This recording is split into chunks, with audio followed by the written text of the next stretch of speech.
3절로 5절 말씀 되시겠습니다. 고린도전서 2장 3절로 5절 말씀, 저와 여러분이 한 절씩 교대로 읽고 마지막 절 함께 봉독하시겠습니다. 내가 너희 가운데 거할 때에 약하고 두려워하여 심히 떨었노라.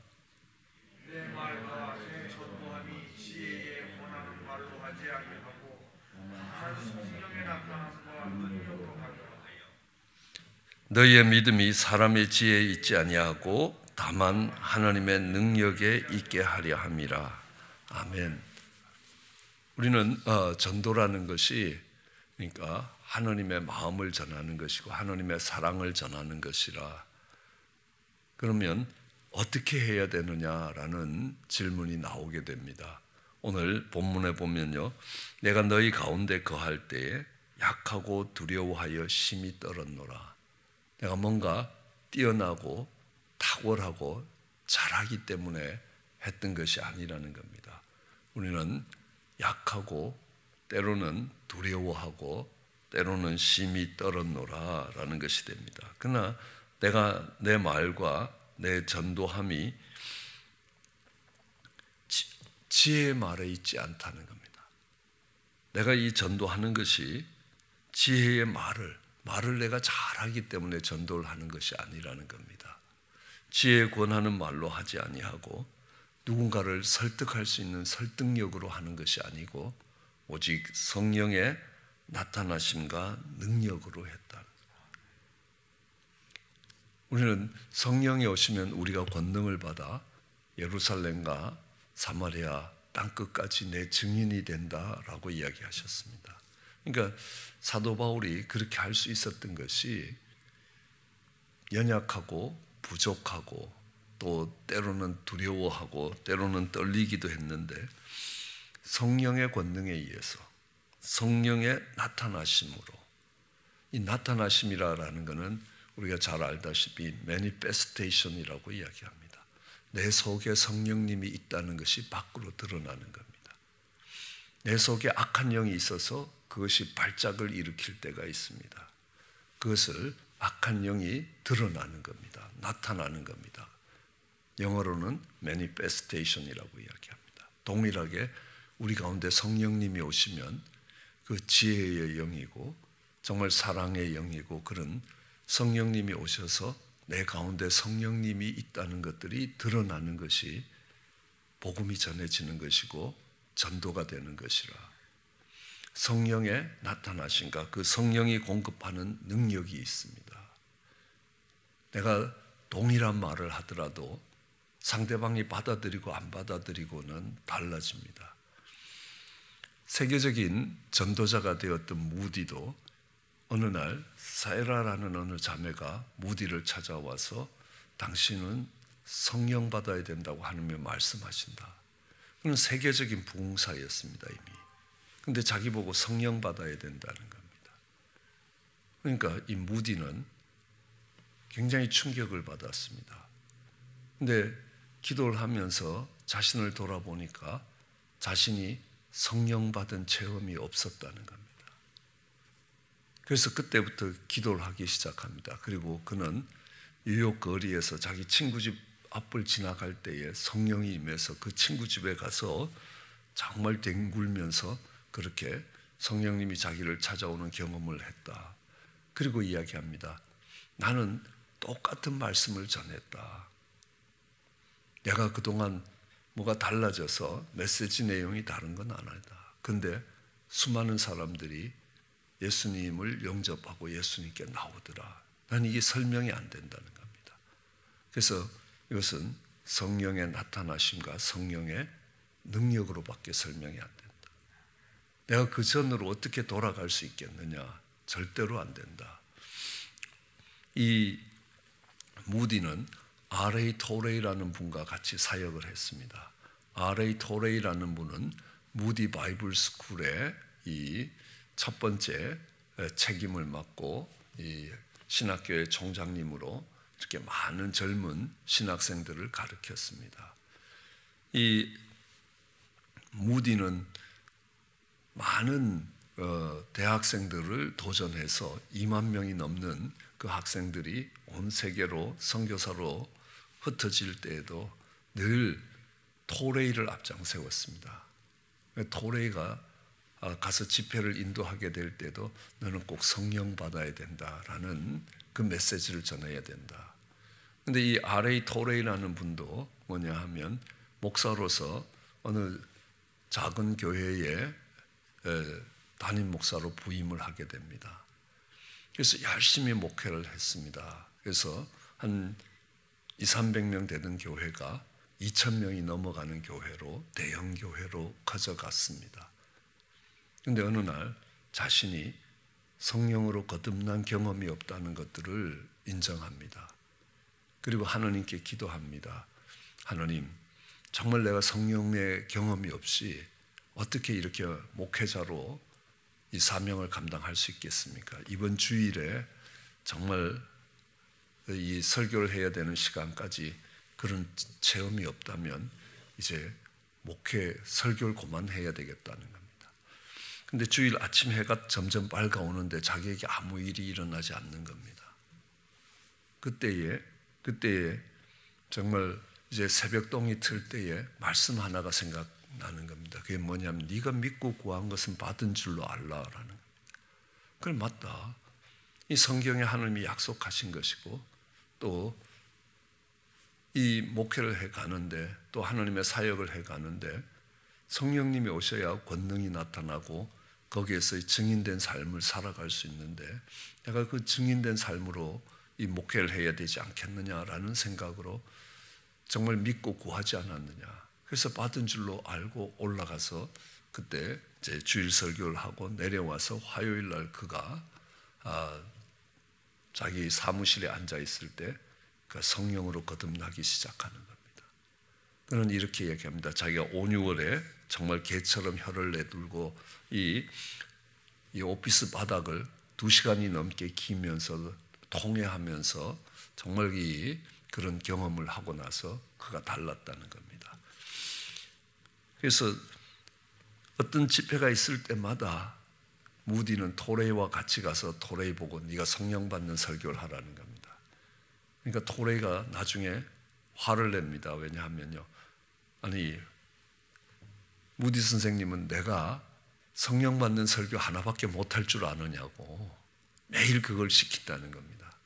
아니다, 그게 제일 중요하기 때문에 그렇다라고 이야기했던 일화가 우리에게 전해지고 있습니다. 그러니까 성령님이 오셔야 그 성령의 권능과 그 성령님이 우리 가운데 있다는 것들이 드러날 때에 이 복음이 전해진다는 것, 그 능력이 나타난다는 겁니다. 왜냐하면 그 능력이 우리에게 있는 것이 아니라 하나님께 있기 때문에 그렇습니다. 오늘 이 복음이라는 것을 우리는 이 성령님과의 관계에서 보면 성령으로 거듭나면서 성령님이 오셔서 우리에게 권능을 공급하고 그 나타나심이, 그 성령님이 우리와 함께 하심이 드러나기 시작할 때 이 복음이 전해지고 우리는 증인된 삶을 살 수 있게 된다. 우리가 성령님과의 관계가 그렇다면 우리는 예수님과의 관계에서 이렇게 될 것입니다. 예수님과 우리의 관계에서 전도가 이루어지고 복음이 전해지기 위해서는요, 우리가 예수님께 꼭 붙어 있어야 된다는 겁니다. 예수님이 말씀하시죠. 나는 포도나무요, 너희는 가지라는 겁니다. 그러니까 이 포도나무와 가지의 관계입니다. 가지는 포도나무입니까? 아닙니까? 포도나무의 일부라는 겁니다. 포도나무 전체 포도나무 중에 한 부분이지. 그렇기 때문에 예수님이 포도나무시라면 우리는 가지라는 겁니다. 그 가지가 나무에 붙어 있으면 열매가 맺혀지게 됩니다. 그것도 이 요한복음 15장은 저절로 맺혀진다는 겁니다. 내가 뭔가 발버둥 친 것이 아니라 저절로 그 열매들이 맺혀져 있다. 그러면 그 열매가 풍성해지는 것, 우리가 예수님께 붙어 있다는 겁니다. 예수님과 함께하고 있다는 증거입니다. 그러면 그 열매는 내가 맺는 게 아닙니다. 내가 노력해서 맺는 게 아닙니다. 진액과 모든 영양분들이 이 포도나무로부터 가지를 통과한다는 것 뿐입니다. 가지를 통과해서 그 가지에 열매들이 맺히게 되는 이런 모습을 보면서 이 전도가 되고 복음이 전해지는 이것은 우리가 예수님께 잘 붙어 있고 예수님과 함께 있기 때문에 예수님의 복음이 흘러가는 통로로 쓰임을 받는 것입니다. 그렇다면 삼위일체의 하느님이 되시는 성부 하느님과의 우리의 관계에서 복음은 어떻게 전해질 것인가 라는 것들을 생각해 보면 그 하느님의 마음이 있어야 되는 겁니다. 탕자를 기다리는 아버지의 마음입니다. 99마리의 양떼를 두고 잃어버린 한 마리 양을 찾아가는 아버지의 마음, 우리는 그거는 잃어버린 영혼을 바라보는 안타까움이라는 겁니다. 우리 속에 그 사람에 대한 관심과 잃어버린 영혼에 대한 안타까움입니다.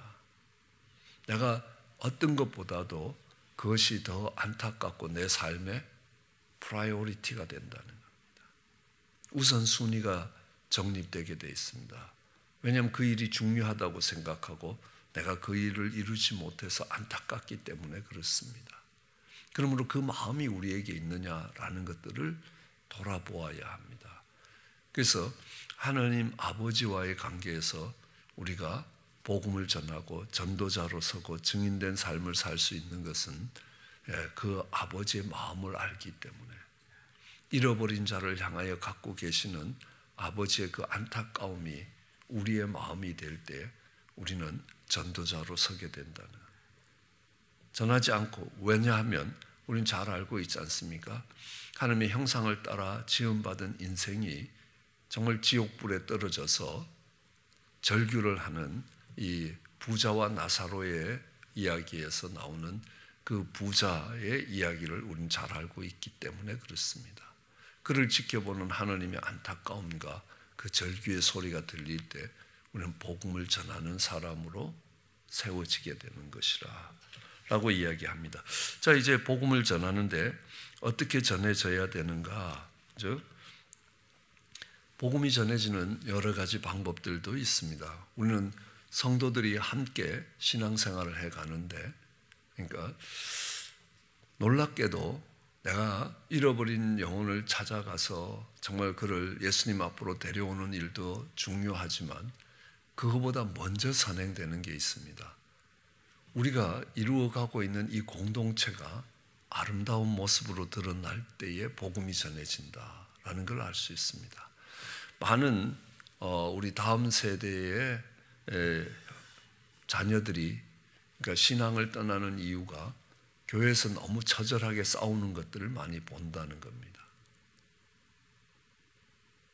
형제가 연합하여 동거함이 굉장히 아름답다라고 이야기합니다. 그리고 말씀하십니다. 정말 기름 부음이 이 수염을 흘러서 옷깃에 내린 것 같고 헐몬의 이슬이 시온에 내린 것 같은데 거기서 뭘 주시냐 하면 영생을 주시겠다라고 약속하시는 겁니다. 영생이 어떻게 주어집니까? 형제가 연합하여 동거하는 모습 속에서 주어진다는 것들을 알 수 있습니다. 그리고 예수님이 그렇게 이야기합니다. 예수님이 이제 제자들을 위하여 기도하면서 너희가 서로 사랑하라. 너희가 서로 사랑하면 온 세상 사람들이 너희가 내 제자인 줄 알 것이다. 우리는 초대교회의 역사를 잘 알고 있습니다. 초대교회 그들이 공동체를 이루면서 정말 사도들로부터 말씀을 받고 자녀 기도에 힘쓰면서 떡을 함께 떼면서 하나님을 찬송하며 이런 아름다운 공동체를 만드니까 하나님이 날마다 믿는 자의 숫자를 더하셨다라고 이야기합니다. 그들이 잘 전도를 했기 때문에 그 사람들이 온 것이 아니라 그 공동체가 하나님의 공동체, 세상이 갖고 있지 않는 이런 가치와 기쁨과 평강을 갖고 있는 그 나눔이 있는 공동체로 서게 될 때에 그 공동체를 통해서 정말 하나님께서 많은 사람들을 더하시더라, 믿는 사람들을 더하시더라 라고 말씀하고 있습니다. 언젠가 산호세에 있는 어느 장로님이 찾아오셔서 저희 교회가 어떻게 하면 부흥을 할 수 있고 정말 어떻게 하면 교회가 성장할 수 있겠느냐라고 질문을 해왔습니다. 고민을 하면서 저는 이런 대답을 했습니다. 먼저 교회가 교회다워지고 정말 교회가 서로 아름다운 모습으로 함께하면서 교회에 오는 사람들이 하나님을 만날 수 있고 변화될 수 있으면 하나님이 보내실 것이다. 교회를 섬겨가는 데 있어서 이 전도를 하는 게 중요합니다. 근데 전도를 해서 교회에 오신 분들이 잘 교회의 공동체 일원으로 잘 뿌리 내릴 수 있는 것이 중요합니다. 우린 그거를 바나바 사역이라고 합니다. 그래서 잘 뿌리를 내려서 이제 각 소그룹으로 보내면 소그룹이 활성화되지 않으면 더 이상 성장이 일어나지 않고 거기서 무너져 내릴 수 있습니다. 그러므로 소그룹이 잘 아름답게 세워져야 됩니다. 공동체가 세워지면 그 다음에 정착이 되고 정착이 되면 전도가 된다는 사실이라는 겁니다. 그래서 이 서로 사랑하고 또 초대교회와 같은 그런 공동체를 만들어가는 것들이 전도의 도구가 된다라는 것들을 알 수 있습니다. 우리가 형제 자매와의 관계가 어떻게 일어날 때에 이 복음이 아름답게 확장되어 가는가라는 것들을 알 수 있습니다. 성령님과의 관계, 그리고 예수님과의 관계, 하나님과의 관계에서 그 문제들이 어떻게 복음이 전해지는가. 그러면 복음을 전하는 대상을 향하여서는 어떤 모습들로 우리가 그 복음이 전해지는 것을 알 수 있느냐. 누가복음 14장 17절에서 23절에 보면요, 그러니까 임금님의 잔치가 있었습니다. 큰 잔치가 됐습니다. 잔치가 벌어졌습니다. 이 잔치가 다 준비됐는데 사람들이 안 오는 겁니다. 그래서 빨리 오라고 이야기를 하니까요, 오라고 이야기하니까 안 오는 겁니다. 모든 것이 준비되었으니 이제 오십시오 하니까 한 사람은 뭐라고 했냐면, 내가 소를 한 마리, 그러니까 5겨리를 샀다. 5겨리면 10마리가 되는 겁니다. 소를 5겨리를 샀는데 이 소들이 어떤가 한번 알아봐야 된다. 소들을 시험하기 위해서 내가 가야 된다. 그리고 또 하나는 내가 장가를 들었으니 그러므로 못 가겠다. 신혼인데 그러니까 내가 못 가겠다. 그리고 정말 용서하라라고 이야기합니다. 그러니까 이 집주인이 정말 노하여서 뭐라고 이야기하나 하면, 빨리 가서 시내에 가서 가난한 자들과 또 병신들과 소경들과 저는 자를 데려오라 하니까 종이 가로되 주인이여 명하신 대로 하였는데 아직 자리가 빕니다. 그렇게 이야기하니까 주인이 종에게 이르시되 길과 산울가로 나아가서 사람을 강권하여 데려다 내 집을 채우라라고 이야기합니다. 강권하라는 겁니다. 자, 여기서 잔치를 베풀어 놨는데 아무도 먹으러 오질 않는다는 것. 여러 번 경험을 해본 적이 있습니다. 소그룹을 모임, 교회가 처음 시작될 때 하나의 셀 처치 정도의 규모의 교회였습니다. 그러면 금요일에 이 구역 예배 같이 이렇게 식사를 준비해 놓고 기다리는데 한 명도 안 오는 겁니다. 그러면요, 우선 하는 게 해놓은 음식을 그 다음에 한 일주일 동안 내내 그거 똑같은 걸 먹어야 됩니다. 그렇죠? 여러분이 와서 먹을 거라고 생각하고 준비를 했는데 아무도 안 오니까 남은 음식을 버릴 수도 없고 그거 내내 먹어야 되는 겁니다. 아니면 동네에 있는 분들 그냥 다 불러서 같이 먹는 겁니다. 동네에 있는 분들 다 불러서 먹다 보니까요, 저희가 요 길 건너 아파트 살 때에 한 2년, 3년이 돼 가니까 그 아파트에 사는 한국 분들이 많이 저희 교회, 거의 대부분이 저희 교회에 나오고 계시더라고요. 그래서 내가 준비해 놨는데 안 오는 이유를 보십시오. 보냈더니만 내가 다 일치하여 그러니까 모든 것이 준비가 다 됐다라고 이야기하는데 오라고 이야기하니까 안 오는 겁니다. 내가 소를 샀다는 겁니다. 그래서 이게 테스트를 해봐야 된다. 이 말이 되는 소리입니까? 그러니까 내가 소를 사야 되면 가서 빨리 좋은 소가 팔리기 전에 이걸 사야 되는 거 아닙니까? 근데 이미 샀어요. 그렇다고 해서 그러니까 요즘 저희가 쓰는 단어로 리펀드 할 수 있는 것도 아닙니다. 물을 수 있는 것도 아닙니다. 이미 샀습니다. 이 소가 정말 밭을 잘 가는지 천천히 해도 되거든요. 그 다음에 또 하나는 내가 장가를 들었다는 겁니다. 장가를 들었다는 겁니다. 아니, 내가 지금 장가 가기 위해서 연애를 하면 이 아내 될 사람이 어디 딴 데 갈까 봐 얼른 붙들어야 되는데 이미 결혼했는데 어떡하겠습니까? 뭐 도망가겠습니까? 내가 이 잔치에 간다고 해서 결혼이 파혼이 되고 이혼을 당할 겁니까? 그거 아니라는 겁니다. 급한 일이 아니라는 겁니다. 꼭 그것 때문에 못 와야 될 이유가 아니라는 겁니다. 그런데 그때에 오늘 예수님이 하시는 말씀은 그러니까 바깥에 나가서 초대되지 않는 사람들을 초대해라. 아마 이 비유가 하나님이 이스라엘 백성들을 택하시고 그들을 천국 잔치에 부르는데 그들은 세상살이가 바빠서 못 오더라라는 겁니다. 그러니까 이 초대되지 아니했던 이방인으로 복음이 들어가고 그들이 오고 오히려 남을 때에 강건하여 이 내 집을 채우라라고 이야기합니다. 그래서 정말 예수님을 믿고 신앙생활 하셔야 됩니다 하고 처음 이야기하면 놀고 있네. 할 일이 없어서 저게 나한테 와서 이렇게 전하나? 라고 이야기합니다. 두 번째 이야기하면요.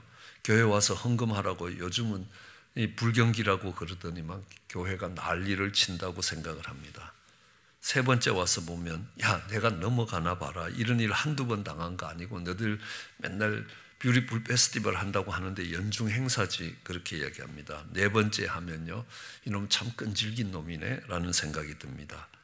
예, 다섯 번쯤 하면 저 인간이 왜 저러지 저거 또라이 아니야? 이런 생각을 합니다. 여섯 번째 하면 귀찮아 죽겠다라고 이야기합니다. 그리고 일곱 번째 하면 저게 진심인가? 라는 생각을 하게 되는 겁니다. 아니지 예수쟁이들이 그럴 리가 없지 입만 살아있는데 라는 생각을 합니다. 여덟 번째 하면요.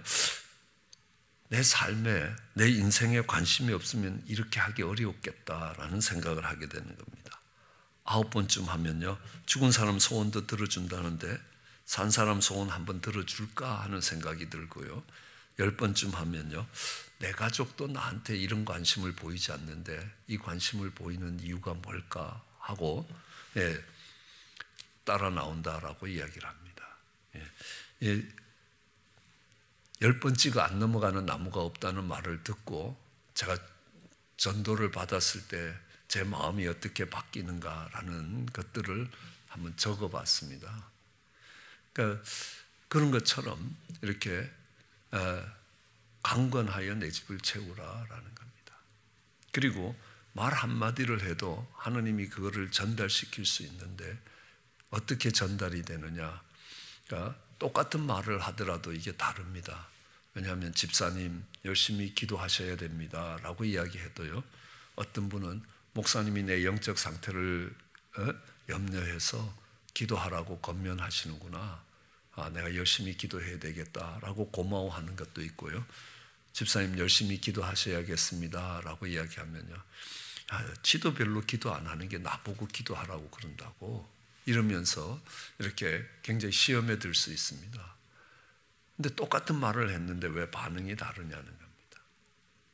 똑같은 말을 했는데 한 사람은 권면으로 받고 한 사람은 정죄로 받는다. 기도를 안 하고 있다고 정말 비난을 하는 걸로 받아들이고 어떤 사람은 내가 이렇게 바르게 살도록 이렇게 권면을 해주고 충고를 해준다고 생각을 합니다. 왜 그러냐는 겁니다. 그 영혼을 놓고 눈물을 흘려보면 이게 비난이 아니라 정죄가 아니라 권면이 되고 사랑의 충고가 된다는 겁니다. 그래서 성경은 이렇게 합니다. 눈물로 씨를 뿌리는 자는 반드시 기쁨으로 단을 거둔는다는 겁니다. 그 영혼을 향하여 흘려보는 눈물이 있어야 된다라고 이야기합니다. 발을 옮기는 전도자에게 땀을 흘리는 것, 정말 그리스도의 군사로, 영적인 군사로 땀 흘리며 훈련받는 것도 있지만 정말 눈물이 필요하다는 겁니다. 눈물로 씨를 뿌리는 자는 기쁨으로 단을 거둘 것이라. 물론 성령의 나타남과 권능으로 하지만요, 늘 주님은 이렇게 이야기합니다. 죽은 나사로를 살리러 가서 이야기합니다. 네가 돌을 치워라. 이 마르다가 돌을 치웠습니다. 그러자 예수님이 그 나사로에게 이야기합니다. 나사로야 나오라 라고 이야기하니까 나사로가 나오는 겁니다. 돌을 치우는 일은 마르다의 일입니다. 정말 주의 말씀이 들어가면 그 영혼이 살아나는데 마음에 돌이 콱 막혀 있습니다. 근데 그건 사랑의 수고와 눈물을 갖고 그 돌이 치워진다는 겁니다. 그러면 하나님의 말씀이 들어가서 그 생명을 일으킬 수 있습니다. 그 생명을 일으키고 영생을 얻게 하는 것은 하나님의 말씀입니다. 그러나 그 말씀이 들어가기 위해서 사랑의 수고와 눈물을 통해서 그 돌이 치워져야 되는 겁니다. 그러면 그 열려진 그곳을 통하여 하나님의 말씀이 들어가고 그러면 죽은 나사로가 일어나지 않겠느냐라는 역사를 기다릴 수 있습니다. 그래서 우리는 전도를 어떻게 해가야 되는가? 아버지의 마음입니다. 그 속에 안타까움입니다. 복음을 전하고자 하는 소원이 있어야 되는 겁니다. 아니 갈렙처럼요, 마음이 달라야 합니다. 다른 사람은 어렵다고 포기했습니다. 아니라는 겁니다. 이 산지를 내게 달라는 겁니다. 하나님, 저 영혼을 내 손에 붙여주십시오라는 겁니다. 그것이 아버지의 마음입니다. 그리고 정말 그 영혼을 살릴 것은 예수님의 말씀입니다. 하나님의 말씀입니다. 그 말씀을 꼭 붙들고 예수님과 함께 있을 때 그 열매들이 맺혀지는 겁니다. 하나님의 말씀이 열매를 맺고 포도나무가 열매를 맺지만 하늘의 씨앗은 땅에 떨어져야 되는 겁니다. 땅에 떨어져 죽을 때 많은 열매들이 나타난다는 것들을 알 수 있습니다. 그리고 우리는 성령의 권능과 나타남을 통해서 복음이 전해진다. 영적인 영역에서 일어나는 일이기 때문에 영적인 군사로서 살아가야 합니다. 그리고 이 믿음의 공동체 안에서는 서로 사랑하는 아름다운 공동체가 형성될 때에 하나님이 믿는 자의 숫자를 더하여 주신다고 이야기합니다. 그 세상을 향하여 정말 복음을 받아들여야 될 대상을 향하여는 우리 주님이 말씀합니다. 강건하여 내 집을 채우라. 근데 그 강건하는데 그 완력이 아니라 그러니까 눈물과 정말 기도가 쌓여가야 된다라는 것들을 말씀하십니다. 그럼 그 속에 하나님의 사랑이 전해지고 도가 전해지고 정말 영원한 생명이 전해지는 그런 역사가 일어나게 될 것입니다. 우리를 통해서 그런 아름다운 역사들이 있기를 주의 이름으로 축원합니다. 기도하시겠습니다. 사랑과 은혜가 많으신 하나님, 복음이 전해져야 될 때에 언제 어떻게 복음이 전해지는지 우리로 깨닫게 하여 주시옵소서. 주님의 마음을 가지고 예수님과 함께하며 하나님 성령의 권능과 나타나심이 있을 때에 하나님 그 복음이 전해지는 것들을 기억하게 하여 주시옵소서.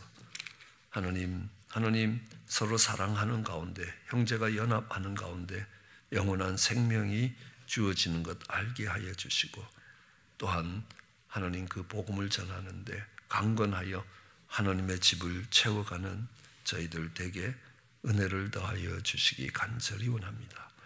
하나님 그 복음을 들고 산을 넘는 그 발걸음이 아름답다고 하셨사오니 하나님 우리의 삶도 그 복음으로 인하여 아름다워질 수 있게 은혜를 더하여 주시기 간절히 소원합니다.